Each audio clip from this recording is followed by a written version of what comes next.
Yeah. Okay, yeah, we're live now. This is just like a warm up, like an appetizer for when we sit. So I want to record this, but I want to record it with somebody getting your audio. Yeah. Also, like a secondary audio source. Yeah. To capture your audio crisp and clean, and a camera, and like I want to have a secondary camera for shot so that we could put something together in post that will be really really relevant. Nice. And moving and have all the AV stuff, all the capture your audio crisp and clean. And I just heard me. No, it was on my, we're live now. Oh, snap, my bad. That's okay. So we want to welcome everyone to our Native Wellness Power Hour. Today is Friday, December 4th, and I forgot to count, but I think we're like, today is our 220th something, 225th or something like that, Power Hour. So we want to welcome you all. And before we do our introductions, I just want to let everybody know that the Native Wellness Power Hours were started on March 21st, and they were the Native Wellness Institute's response to the pandemic.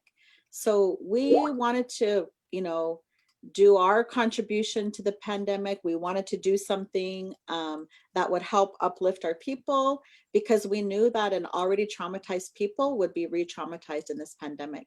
And so we wanted to do something, positive and uplifting, and offer something that people could use for their own healing and for their own well-being, like during the pandemic. And so we've done workshops and concerts and cooking demonstrations and all kinds of things over the last, several months. And all of the power hours can be found on our YouTube channel, and they can also be found on our Facebook page. So you're welcome to check those out.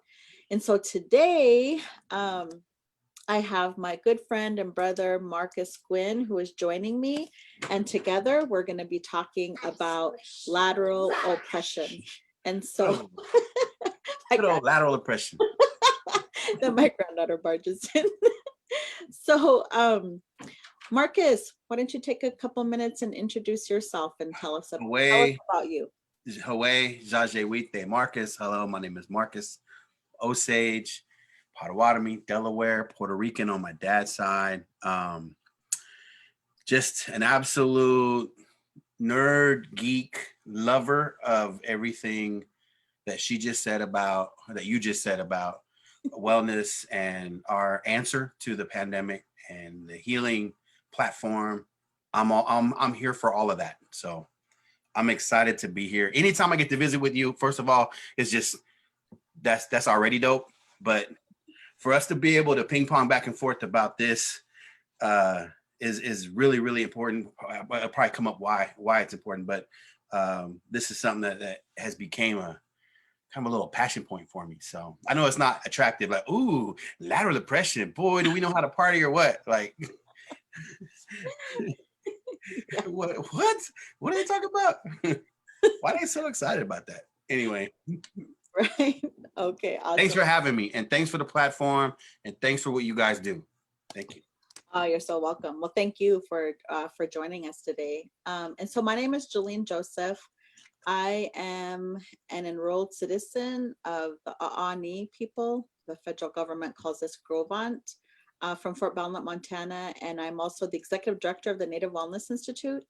And I live in Oregon with my family. And I'm one of the founders of the Native Wellness Institute. And we're also celebrating our 20th anniversary. Oh, snap.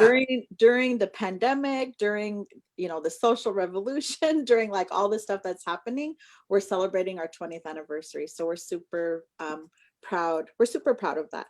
And we're super grateful for all of you tuning in today. And so our topic, Marcus and I were just visiting before we came on. We got carried away visiting and like, oh, the show's starting.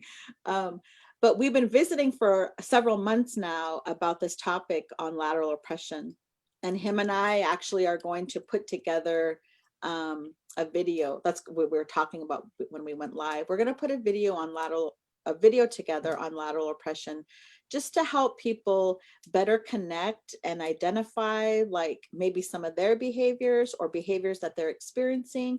And then more importantly, to talk about the solutions. And that's really what our show is about today. What our power hour is about today is really looking at, why are we doing this? Why did we choose to do this show on lateral oppression? And I'll kind of just start with that question first, Marcus. Why did you want to come on and do this show together? So I saw you've touched on this topic before, and I was in a chat thread just like geeking out, and then I thought, man, we need some resources created that can help some of us in this journey, right? And we'll get into trauma and historical wisdom and antidotes and all that, but just the necessity for, so like anytime you go to a hotel room, on the back of the door there's that little sign no one pays attention to, it says "You are here." So that's because if there's a fire, the before you need to know where the exits are, you need to know where you are in relationship to the exit, because it doesn't matter if you know where the exits are if you don't know where you are in relationship to them.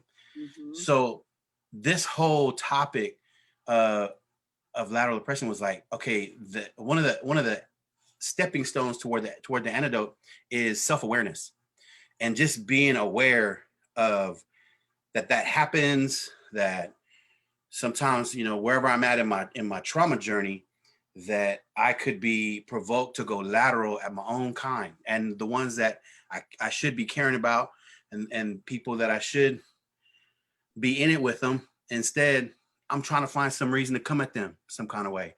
Mm-hmm. And what is that in me that makes me provoke that direction? And I think the reason I'm excited about this resource creation process that we're going to work on is to provide that resource, is so that people can have some tools in self-awareness to say, oh yeah, because that was me. Mm-hmm. I was that guy who was very jealous and envious of other people's success.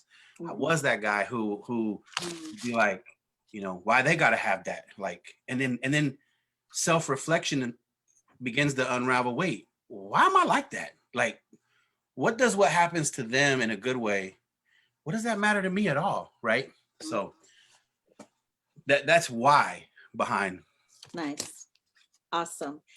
Well, in my why, so I've done a couple different power hours on lateral oppression. And why I wanted to do this one together with you is because what I'm seeing and experiencing out there is, a lot of people are experiencing like pandemic fatigue and political fatigue, and holiday blues, holiday fatigue, if you will, all kinds of things like that. And what happens is, like, the negativity starts to like fester and bubble, and then it lashes out on others, right? And it lashes out in ways that can be defined as, lateral oppression. And so, we can't just hear something once and then, oh, we know everything and everything's fixed, right? It has to be the messaging again and messaging again and messaging again. And so that's really another reason for the power hours as well, right? Is providing opportunities for awareness. And then we're big on tools, like giving people the tools to help move through that. So that's why I was excited, to come and do this program on lateral oppression today. So as we look at, the awareness piece, so Marcus, like, what is lateral oppression? So I don't know what the definition is or what the textbook says, or that's what I'm leaning on you for. I know for me, it's when I'm coming laterally at somebody. So there's power structures. And so there's a hierarchy kind of people's different levels of power that we have. Mm-hmm. And so instead of me trying to figure my path with the power, I might speak my truth to power, so to speak. Instead, I take my fight with somebody in the same boat with me.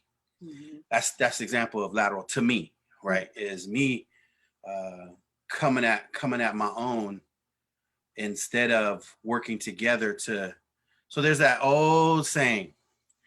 I always heard this, but I never heard any follow up to it. But the whole saying, crabs in a bucket. Oh man, crabs in a bucket. You know, crab tries to make it out. That crab on the bottom pulls him back down.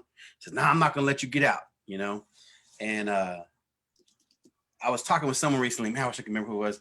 We were talking about this, and it came. The revelation hit that the bucket isn't the crab's natural environment. Yeah. And that was like, wait. I mean, I always heard that, you know, we're crabs in the bucket, but when I could remember that, oh wait, the bucket's not its natural environment. That would put all of us crabs in. It would be a light bulb for all of us in the same bucket to be like, wait, that's right. Who put us in this bucket?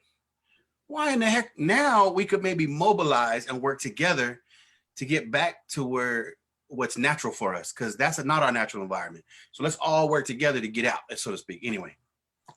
Yeah. And who put us in that bucket? I think yes. Well, I heard a story one time, somebody was like debunking that. This is like, we have to quit saying that we're crabs in a bucket, because crabs in their natural environment, I've never studied crabs, but this is what this particular person was saying, actually push each other up and out, right? Like in their natural environment. And then I think about living here in the Pacific Northwest. One of the ways that the tribal people in these areas like give thanks is by lifting up their hands, right? Yeah. When they want to say thank you. And like there's a whole story behind that about why they do that. And it was actually because of the crab when the salmon didn't return, and it was the crab that gave themselves to feed the people. And when the salmon finally came back and the crab could go back into the ocean, they turned around and they raised their claws. Oh, dope. Right? Like, you know, so I think that's a beautiful thing about crabs. So I think changing that crabs in the bucket story is a good thing. Let's do it, man. Yes. Yeah. So lateral oppression, you know, just a brief explanation. When a people have been oppressed for so long, right? And we can go all the way back to, you know, the beginning of colonization. When a people have been oppressed for so long, like we learn that really well, right? We learn that in our heads, and we learn that in our hearts. And so some people will call that like we internalize it. We internalize that we're less than, right? Yeah. And that's what oppression is about, right? One people trying to hold down another people. How I visualize oppression is like a big thumb, like holding someone down. That's how I visualize oppression. And so when we hold on to that, and we internalize that, and we believe that we're less than, when we see other people that look like us, we believe that they're less than as well. Yeah. So we're going to treat them as such. And what happens, like the people that research and study this, we find that we actually oppress each other worse than our oppressors oppressed us, right? Yes. And so what that means is when we see another tribal person, as an example, and we see them working really hard to get into school, you know, applying for scholarships and going away for college, we might like make fun of them. Yes. Right? Oh, well, who do you think you are trying to go? Are you think you're better than us? Right? Right. Or if we see someone taking a healthy risk and going to treatment, as an example, to quit drinking alcohol, and then the 30 or 60 or 90 days passes and the person comes back, and what do? Like we throw a party with alcohol for them to celebrate that they just got back from treatment, right? I know. Like that's an example of lateral oppression. And so lateral oppression then is when we hold each other back, we hold each other down, and we do that in a variety of ways. And you know, we'll talk in a little bit about like some of those ways. So that's lateral oppression. And what it does is like it's you know, it's coupled with, you know, many different things as well, like chronic negativity, which is a lasting impact of trauma as well, right? when people are re-triggered, like being in this trauma and the stress of being in this trauma has triggered people's negativity, right? So we're looking for everything wrong, and then we point that out, right? Like Oh yeah. it's all related and connected. You, So you can't be that's disqualify them. yeah, yeah. So that's what lateral oppression is. It's when we oppress each other, when we oppress people in our families, in our communities, other tribal people. So it's tribal people oppressing tribal people, or tribal people oppressing other people of color, right? Like that's what lateral oppression is. And sometimes, like one time I was giving this workshop on lateral oppression, and so we were describing it and talking about it and giving examples of it. And these women, we were actually at the Healing Our Spirit Worldwide conference, and these women, they were from like a different country, and they were like, oh my gosh, that's what that is. That's what happens at our work all the time, like every day. That's what we do. So that's another reason why we're talking about this today, because when we can put language to what we're experiencing, right, we can help people better articulate like what they're feeling or what they're experiencing, and then of course give them the tools to do something about it. It's crazy because like you'll see that play out in a professional setting where you'll have tribal organizations, and then you'll have, so for instance, as an example, I work with a couple other Native guys that are like high quality AV. They do Grammy shows, they do Lollapalooza, right? So, but to get them to work, like there's something on in the back of the program mind that thinks, well, they're Native, so they're more likely to trust a non-Native to do their conference. And I don't even know if they're realizing that they're like, you know what I'm saying? Like they're hesitant, to give a Native group a look, as opposed to, this just from some conscious level of mistrust and distrust. And Yes. so and then I think of, there's a movie Django where I just think the poster child for Lateral is Samuel L. Jackson's character who works for the plantation master. And Samuel Jackson plays it so well because you could just see the look on his face that he is so, like, he can't have anybody, right? He almost sees himself as master, almost like he's so accepted that oppression that now he just oppresses everybody underneath him of his own kind. Mm-hmm, mm-hmm. Yeah, that is a great example. So that's what lateral oppression is, and it really does stem from the beginning of colonization, and it's one of the ways that colonialism continues to play out today. So colonization is what happened in the past, right? When we talk about, genocide and the boarding schools and biological warfare, chemical warfare, through alcohol and all of that kind of stuff. Those are examples of historical trauma.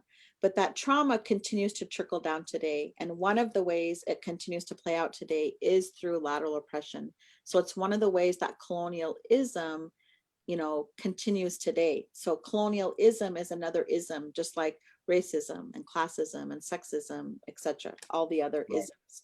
So lateral oppression. And Can I say, look, punch in real quick before I forget it? So colonization, my mind immediately goes black and white, and I think about like a prehistory that I might not even have book pictures for. mm-hmm. But when you say boarding school, that's not that long ago. Mm-mm. So real, like, how long ago were boarding schools? Well, boarding schools are still open today, but they're different than like kind of like the historical boarding school experience that we talk Right. about, right? So boarding schools are still alive and well today. But is that like a generation ago or 2 generations ago? It's like that recent. In other words, like Yeah. sometimes I think when we think, oh yeah, colonization, that was back then. Mm-hmm. Especially if I'm non-native and I hear this conversation and I just think, oh man, that was so long ago. I mean, really, can you guys just kind of get over it? Like, I'm sure. And then I think to myself, you know, we got these family members who it was their grandma. It's like this guy that I know who's alive today. He's my generation. His grandma was beat for her language. It was her that was took from her home, not millennia ago, not ships, you know, arriving to an island, not that, but Yeah. like that literally is basically current. Yeah.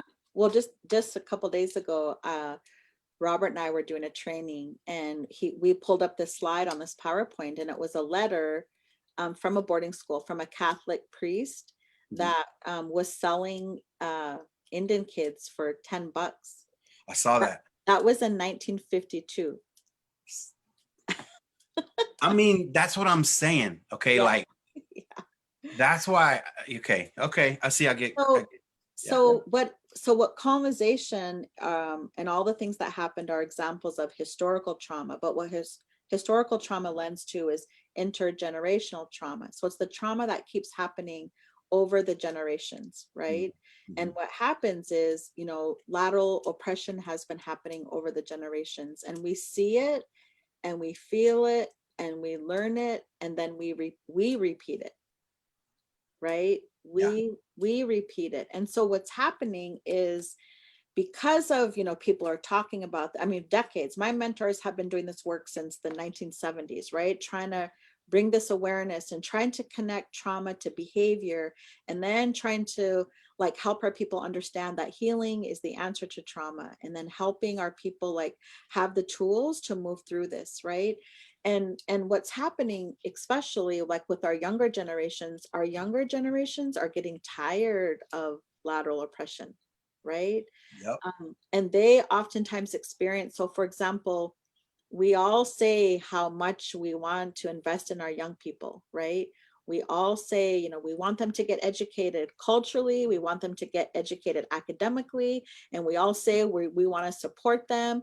And then what happens though when they get educated academically or culturally? Like, we don't support them, we don't hire them, and we don't uplift them in their communities. And, you know, and it's because oftentimes it's because of lateral oppression, right?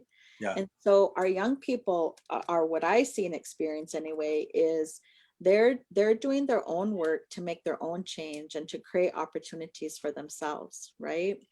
Your daughter the other day in a project that's coming out, she said it so great about having a seat at that table. She said, "We'll build our own tables." Yeah, exactly. I was like, "Yes, we'll build our own tables." Hello. Yeah, exactly. Well, because they're tired of lateral oppression. Yeah. You know, it's kind of how like people are saying they're tired of racism, and racism is like going out of style. Like lateral oppression is going out of style. So we need to like get with the program so we can like quit laterally oppressing each other. Yes. Yes. Yeah. Yes. Okay, so that is lateral oppression. It's when we have been oppressed, we internalize that, we believe that we're less than, therefore we believe that other people that look like us and live like us are also less than, so we're going to treat them as less than, right? That's what lateral oppression is. We try to hold each other down. So that's like kind of like the big picture. So how does it play out? Like, how do you see lateral oppression play out? Well, that's those examples. Some of those that I gave you a minute ago about where I feel like you don't get the trust because they're one of the keys to my success has been, you know, my professionalism, showing up early. I'm not the best DJ either, so it was like the fact that my cords and cables are all taped down, professional. That caught the eye of different corporations that were like, "Oh, we can trust him at our event." They saw me, and some schools that I would go to when I would, you know, they're all real nervous. The superintendents are nervous till I roll in with the silver and black cases and I'm setting up professional. Then they see me as a professional. But sometimes when I'm working with Native organizations, it takes them a while to get to see the professional because they just see their assumption of what I'm probably going to be. They fill in those blanks. They're like, "This guy gonna even show up? This guy gonna, you know, can't pay him a deposit. Probably won't show up." It's like, the, the professionalism is like we run into these problems, and I'm linking it to like how we don't support each other when, man, that's a no-brainer to support one another. And I'm not saying just like I should get the job because I'm native either. I'm saying that sometimes I'm qualified, equally as qualified, but the non-native will recognize the professionalism and I'll get that gig. the native organization will be like, I don't know if he's going to be on time. I don't know, it might be janky equipment. I don't know. So I'm going to go with this non-native group. So I don't get the gig with the native group, but I'll get the gig with the non-native group. Then I'll have other natives in the circle say, look at this guy doing all them non-native conferences. This guy, he sold us out. He sold out. It's like, I mean, nobody celebrating. No one like, dang, he got the dope gig. Not that. Instead, it's like, why ain't you doing the native gigs? I was like, I tried. So, I mean, that's just one small example on a professional level. Yeah. But just having that, let's see, we have enough time. Maybe I could show. So like Tab and I talked a little bit about this. Who's about Taboo from the Black Eyed Peas.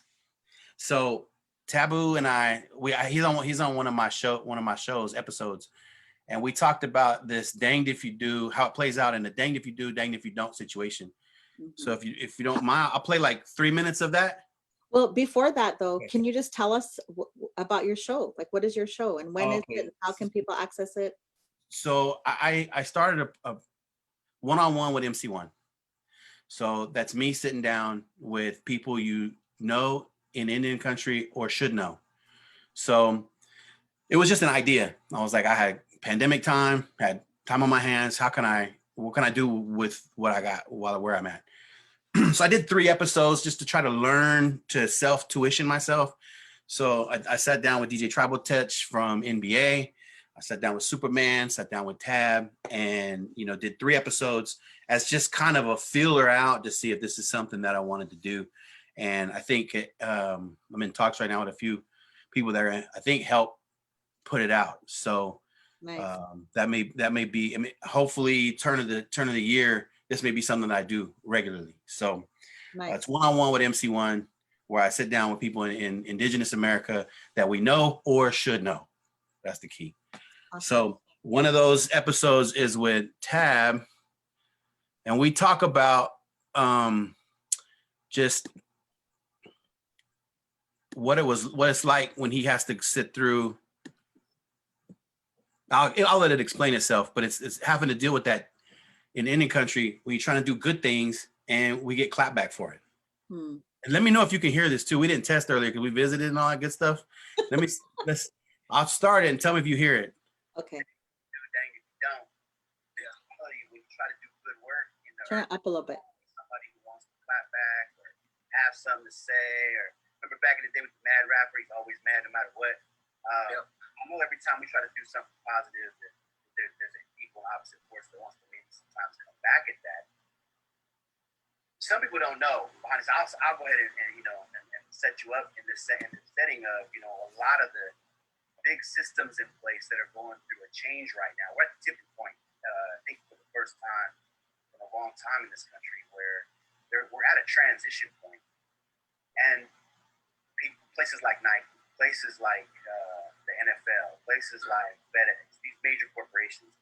I know sometimes you get a danged if you do, danged if you don't response, and people aren't really sure of some of the behind the scenes stuff that you've been doing. I have been luxury with the perspective to get to see you walk around Nike headquarters with a mascot on your back and have meetings with high-level executives with that standpoint for years before this. Yeah. And that type of, we call lead from the middle, that kind of influence at those high levels is not what's always seen by you.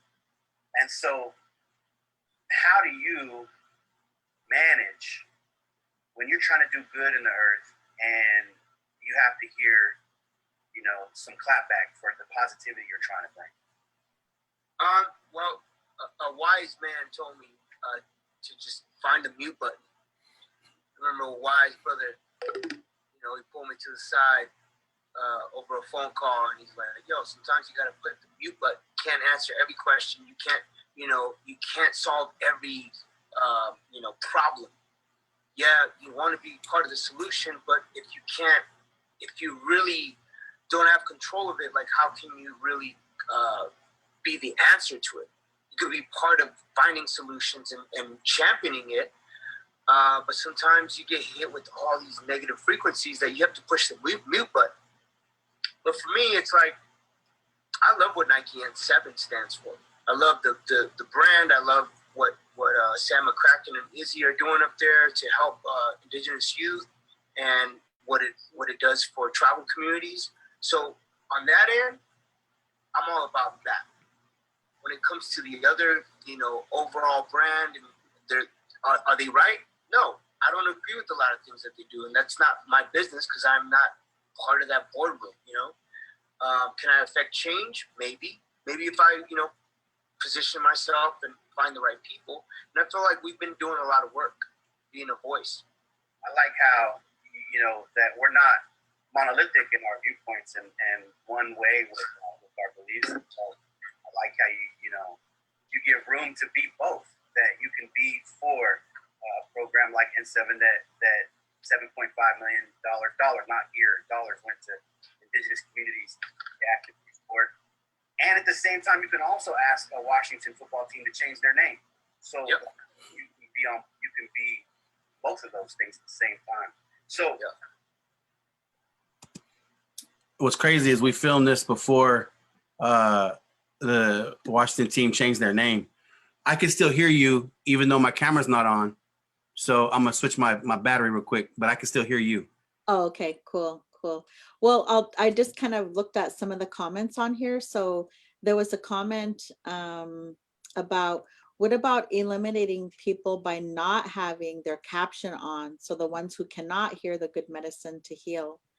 So Shanta, thank you for that comment. And then you also commented again about how about including the deaf in the conversation and not looking at them different or treating them differently. Everyone deserves to be heard.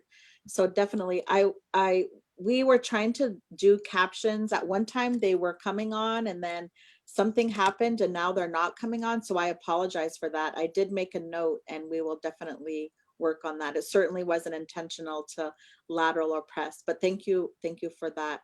Great idea. That call in, yeah, for sure. And then there was another comment from Frank, lateral oppression and violence toward each other is the bully behavior in adult life.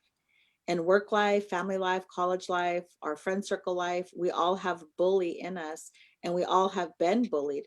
Trauma is caused and healing depends on how severe the trauma was and is. Some kids live this every day and some adults live this every day too, as well, right?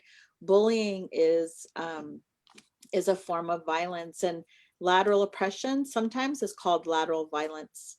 Yes. Right? Lateral violence. And so that's another way to take a look at it.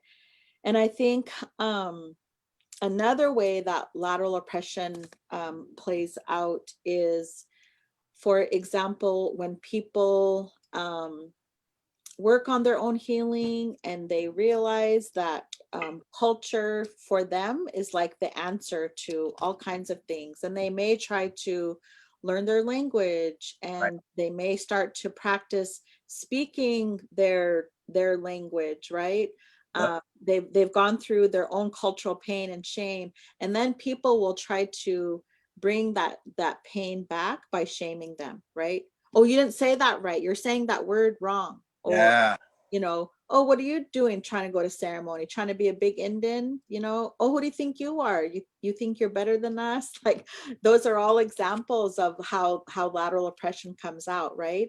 Yes. And that shaming could be enough to like stop someone from ever trying to go to language class again, or stop someone from ever trying to go to ceremony again. And for women, in the last 5 years or whatever, there's been this resurgence and this reclaiming of wearing ribbon skirts, right?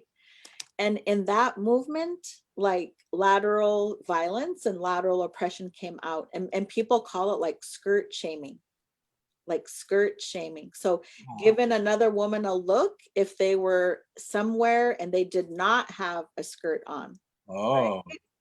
Or being somewhere, you know, where everyone was wearing skirts except one woman, and so people would like shame them, like publicly shame them. That's lateral oppression, right?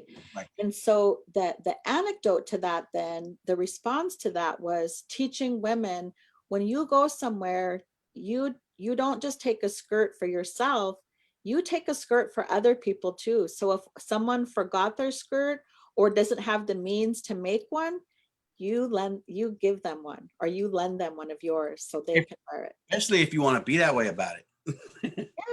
Yeah. And so lateral oppression can come out, and anyone can be lateral oppressive, right? All of us, even working on our own healing, actively working on our own healing, it can still like come out because it was such the norm, right? Yeah. And I gave the couple of examples as well about people trying to be sober and people try to drag them back down by forcing them to drink, offering them a drink, right? And because part of what lateral oppression does, when someone tries to step out of the norm, so maybe the norm is drinking, and someone tries to step out of that norm, it like really brings it in our face if we're still drinking, but one of our friends decides not to drink. So it almost like we make their decisions about us. And so we want to pull them back down where we are to make us comfortable, right? Like Yes. that's what lateral oppression and lateral violence is all about. Instead of uplifting the person that is trying to stop drinking, or uplifting the person that's trying to learn their culture and live by their culture, or uplifting the person that's trying to learn academically, right? Right. Yeah. You What know, are some of the other ways that you see lateral oppression play out?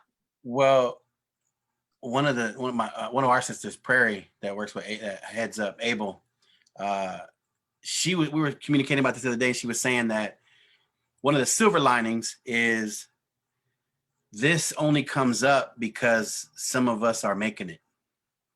So because we're winning Grammys and winning us, not that that's the only marker of success, but because there's a large visibility starting from so long of having no visibility, that now we have to contend with this. Like, this wasn't a problem when it's just survival, but when we're starting to thrive, some of us, now this is something. And so that's why I wanted a resource to help, people become aware where we're at, in that, like, certain things should be off limits. Like, we can agree to disagree, and that's okay. But there's certain things that, like, I should never bully, right? So whether I feel like my cause is just or not, right? Whether I'm super stoic and like all about, the fight, I can't bully people to agree with me. And then if I'm sell out, I can't bully people to sell out also. But so, like, bullying should be the area of, like, okay, in the timeout, I can believe what I want to believe, but I'm not allowed. There's like these rules that we agree to play with, these ways that we will disagree or fight fair. When we disagree with each other, that we'll say, okay, I may disagree. You should have a skirt on, but I'm not going to bully you over it. Mhm. I agree, or whatever. I believe deep down inside that, that's not how you say the word, but I'm not going to bully you over it, because that's off limits. Like, we're going to decide this is the steps towards us holding each other accountable, that we're just absolutely going to not bully one another, And when we recognize that we're being that way, that's when we can take, oh, dang, I need to change that. That's a good idea. I need to fix that. My bad. I didn't realize I was, having you feel that way about this. So let me reassess. Always willing to reassess. I never have it all the way figured out. Always a journey, always learning and navigating and figuring out new ideas on it. And so you'll always uncover areas that I can grow, and we can grow, and areas that are in my blind spots, that I can say, oh, dang, Yeah. but with Tab, real quick, that with when I told him put people on mute, and with him having to deal with that, you know, the other part of that conversation, not on there, was that I said, number one, you know, you mute people that you just, you don't have to hear. My grandma used to say, she used to say, our phone is for us, not for them. That's what my grandma used to say. So that, she goes, that phone is for my convenience, not their convenience. It's for me to use, not to be reached whenever, right? So we have control over who we allow to, you know, influence us and to speak in us. And I can block some of those comments and negativities or whatever, but also recognize the trauma behind the drama. And to remember that behind the drama is probably trauma. Mm-hmm. And that helps me see the game a little different, that behind all that drama is some trauma. And so that's what I want to put together, is some kind of a navigational resource to say, oh, I can recognize when I'm being a bully. Oh, I can recognize that hurt people, and that heal people. And it's a journey of which of those I want to be. Yeah, that's awesome. That's really the whole spirit behind being trauma and healing informed, right? So when we understand the trauma, we understand that hurt people. And when you take that and really like hurt people, right? Like when you break it down like that, like what is a bully, right? What is somebody that's trying to, you know, judge you and blame you and guilt you and shame you, right? Like it's their own stuff that's coming out. When we have that understanding, then we don't have to take it personal, because their behaviors is just that. It's their behavior and it's about them. It's not about us. And that's easy to say, and it's challenging to do, right? But when we have that understanding, it might sting at first, but then we can like let it roll off, because we can know that that's a hurt person, right? And it doesn't excuse their behavior, but it explains their behavior. Wow. It doesn't excuse their behavior, it explains their behavior, right? And so this is why we have to talk about it, so we can have awareness, right? But here's the other interesting piece. What trauma does, trauma also makes some of us like addicted to chaos, right? That's a lasting impact of trauma, is being that chaos junkie, the drama king or drama queen. And so lateral oppression like feeds into that, right? Because when we go over here and we gossip, did you hear about MC1, right? Yeah. Or we go over here, did you hear about so and so? Like that's called stirring the pot, right? Stirring the pot. And that might be a double you know thing where we're laterally oppressing somebody but also feeding our own need for that chaos, right? Yeah. So this awareness piece is like so critical. And in the comments, I'm not reading every single thing, but people are talking about blood quantum. That's another way that lateral oppression comes out, right? And then that's also tied to you know, enrollment status. And it's another way to divide us, right? Oh, you're enrolled or you're not. Oh, you have light skin. Oh, you have dark skin. Oh, you live on the reservation, you don't. Like lateral oppression just keeps on feeding things that are going to keep us apart, right? And it's that divide and conquer. Like what we're doing is we're continuing the work of the colonizers when we laterally oppress each other. So they don't even have to, I mean, yes, racism and oppression still exists, but we're making conditions worse for our own selves when we laterally oppress each other, right? Crazy. It is crazy. So in the chat, you know, you can, as some of you are doing, like, what are the ways that you experience lateral oppression? You know, how does it play out in your lives? And then we just have 15 minutes left already. I knew our time was gonna fly by. So we talked about why we're doing it, what it is, how it plays out. So then what? So when we have this awareness, then what can we do about it? So I have a few different like navigational frameworks that I operate with.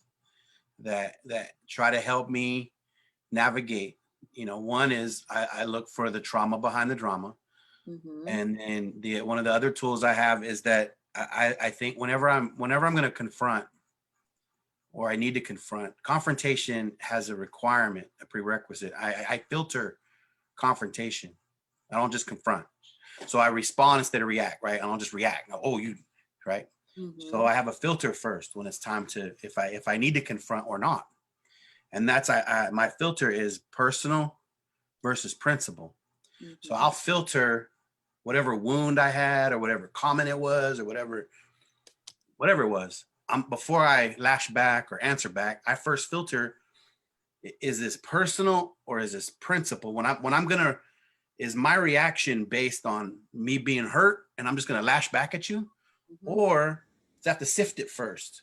And because if it's personal, then I have smudge, or I have a prayer closet, or I have I have scripture, or I have a prayer way that I can, that's where I go for my own personal Mm-hmm. healing, right? If it's personal, I can't believe you said that, whatever, they have a personal attack against me.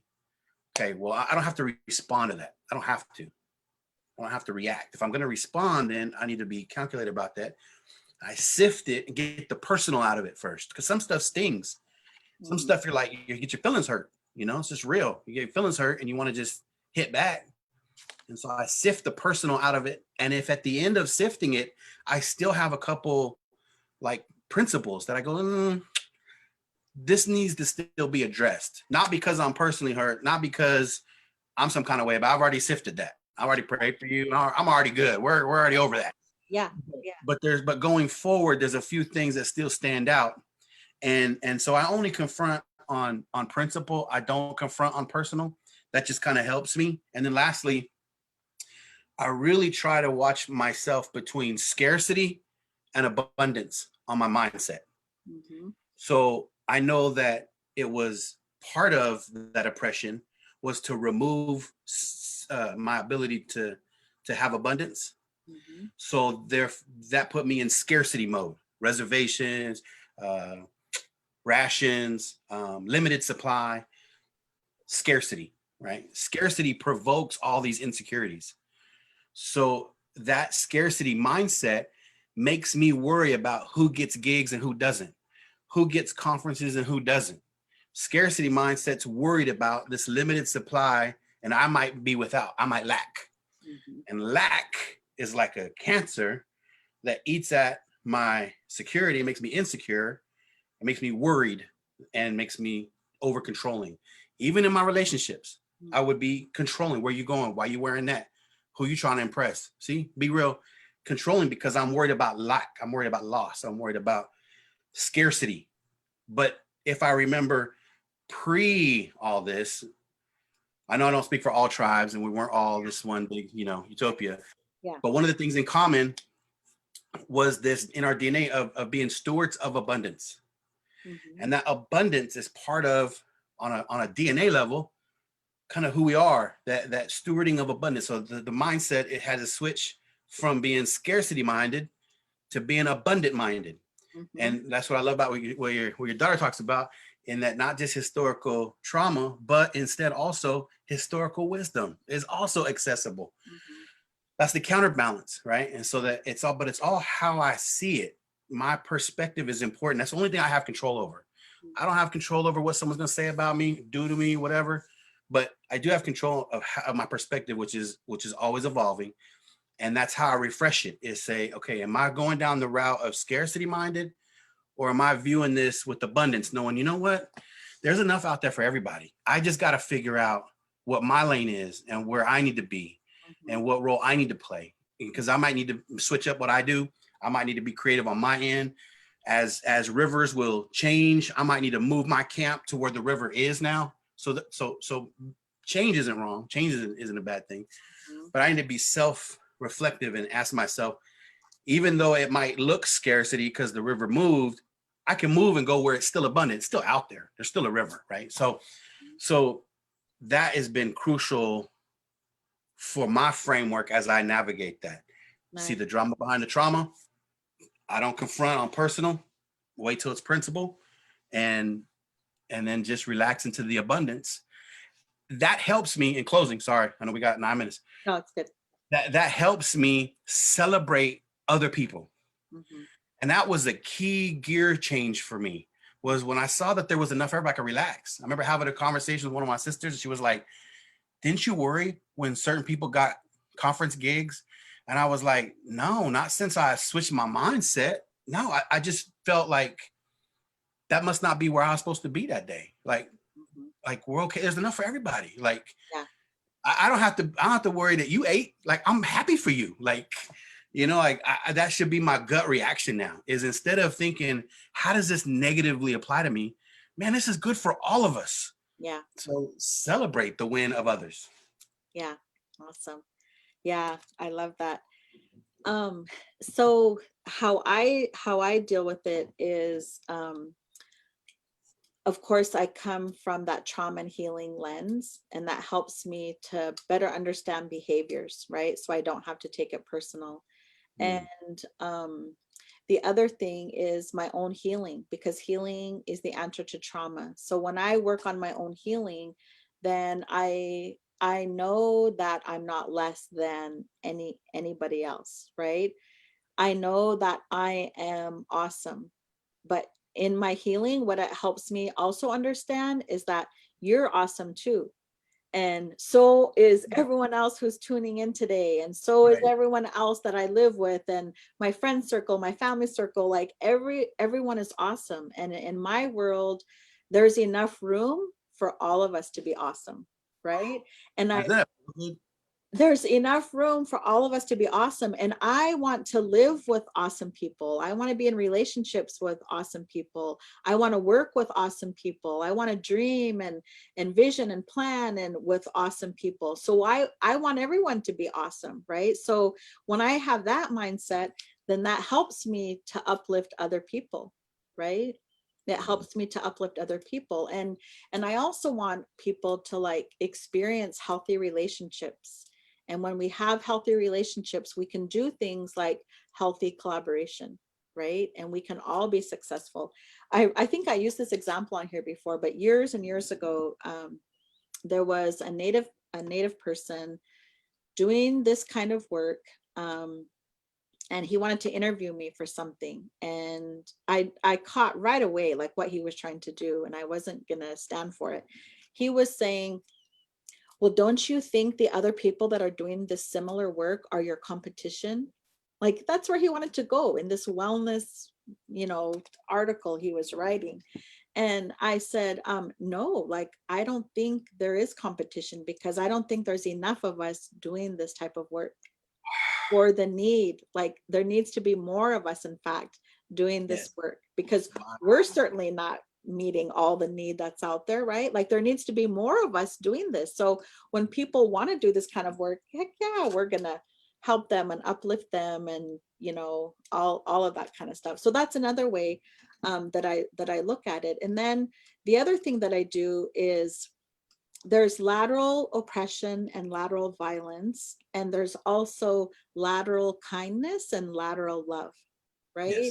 And that's what uplifting our people is all about. And it's about shifting that framework. I don't know, you can't see it today. I have my Shift Happens shirt on today, because I believe that shift happens. And when we can shift even from, yes, recognizing historical and intergenerational trauma, and also recognizing the historical and intergenerational wisdom, the historical and intergenerational resiliency, the historical and intergenerational, healing that our people did. And those then become the tools to help all of us like cleanse out the stuff that we're holding on to, that keeps our own selves down, and then allows us to keep other people down, like to cleanse that out and let go of it, so that we can embrace things like love and joy and kindness and happiness and all of that inside of us. When we have that inside of us, we're going to naturally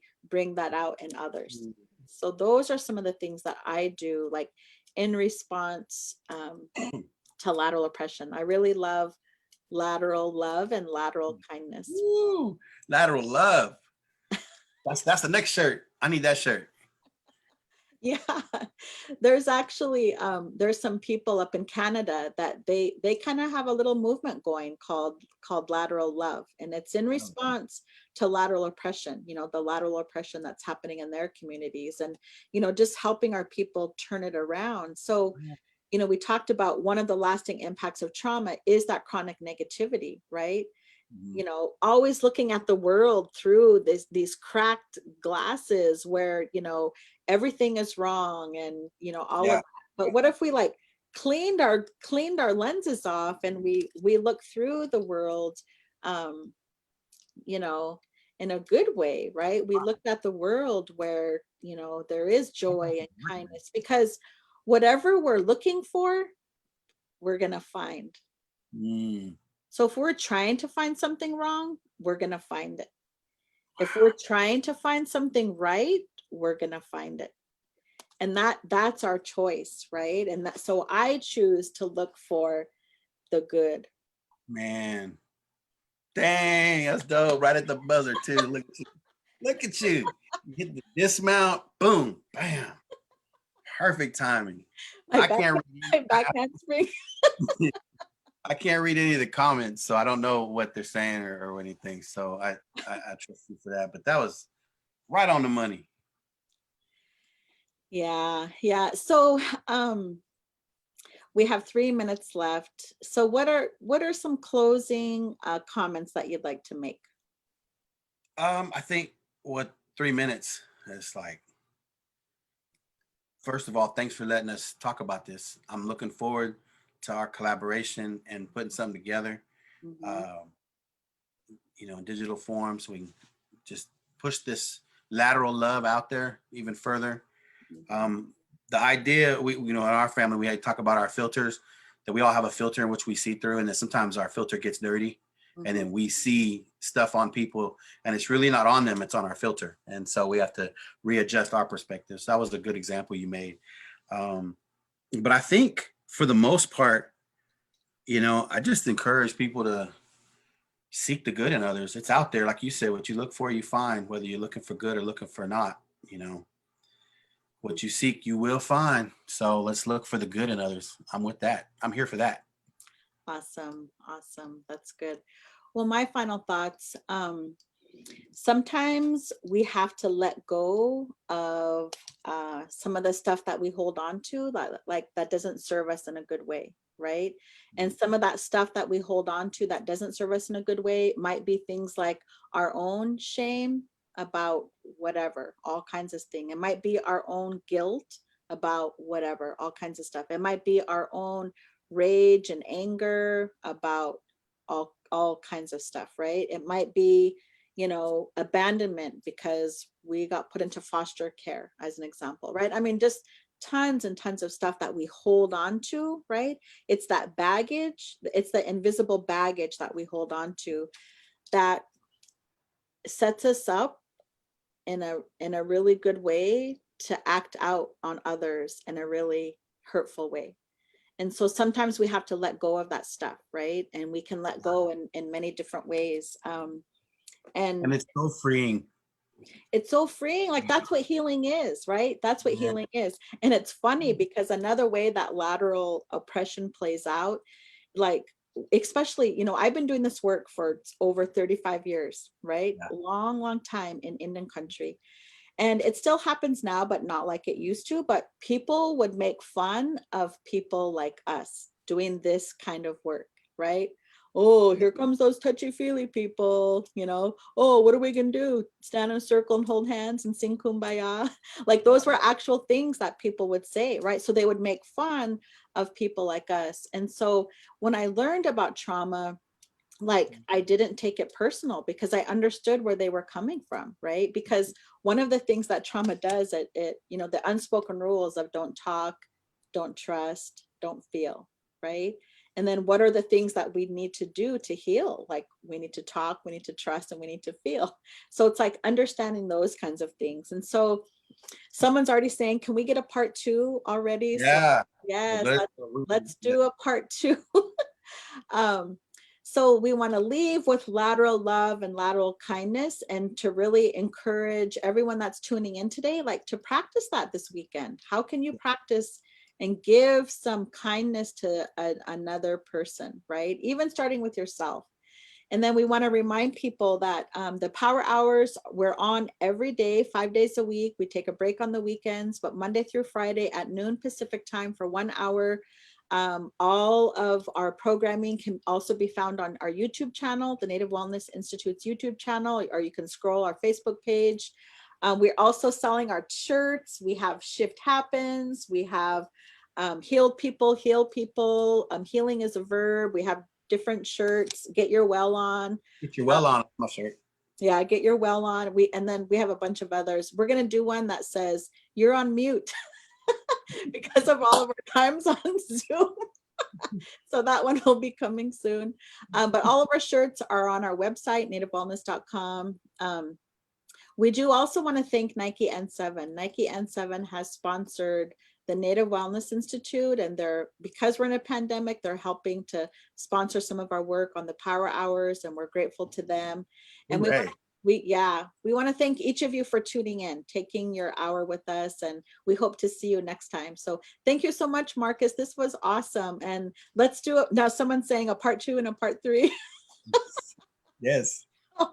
We'll have something, and we are working on a video on lateral oppression, so that's in the works. All right, thanks everyone. Have an awesome day and an awesome weekend. Practice that lateral love. There you go, chubby heart. Look at that, chubby fingers. This little chubby heart.